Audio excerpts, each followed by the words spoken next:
जळगाव जामोद तालुक्यातील आदिवासी महिलेस अव्वाच्या भाषेत जातीवाचक शिवीगाळ व वाईट उद्देशाने हात पकडून ओढत नेणे चांगलेच महागात पडले असून यामध्ये 8 जणांच्या विरोधात जळगाव जामोद पोलीस स्टेशनला 19 जुलै रोजी गुन्हे दाखल झाले आहेत.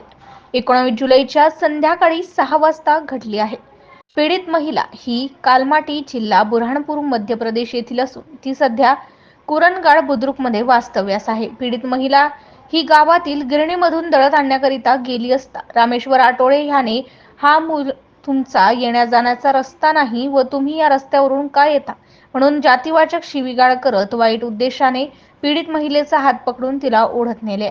तसेच तुम्ही जर येथे राहिले तर तुम्हाला खलास करून टाकू म्हणून जीवे मारण्याची धमकी दिली आहे. महिलेच्या या तक्रारीवरून प्रभारी पोलीस निरीक्षक गिरी व पोलीस उपनिरीक्षक नारायण सरकटे यासह पोलीस हेड कॉन्स्टेबल तय्यब अली सय्यद यांनी घटनास्थळी भेट देऊन घटनेची माहिती घेतली असून यामध्ये आरोपी रामेश्वर आटोळे, इतर आरोपी राहणार सर्व कुरणगाड बुद्रुक यांच्या विरोधात अपराध क्रमांक 389/2024 कलम 74, 75, 189, 190, 191 अंतर्गत 2, 296, 115 अंतर्गत 2, 352, 351 अंतर्गत 3, भारतीय न्याय संहिता 2023 सह कलम 3 अंतर्गत 1, RS 3 अंतर्गत 1, WIW अंतर्गत 1 अंतर्गत 2, 3 अंतर्गत 2 अंतर्गत VA अनुसूचित जाती व जमाती अत्याचार प्रतिबंधक कायद्यानुसार गुन्हा दाखल केला आहे.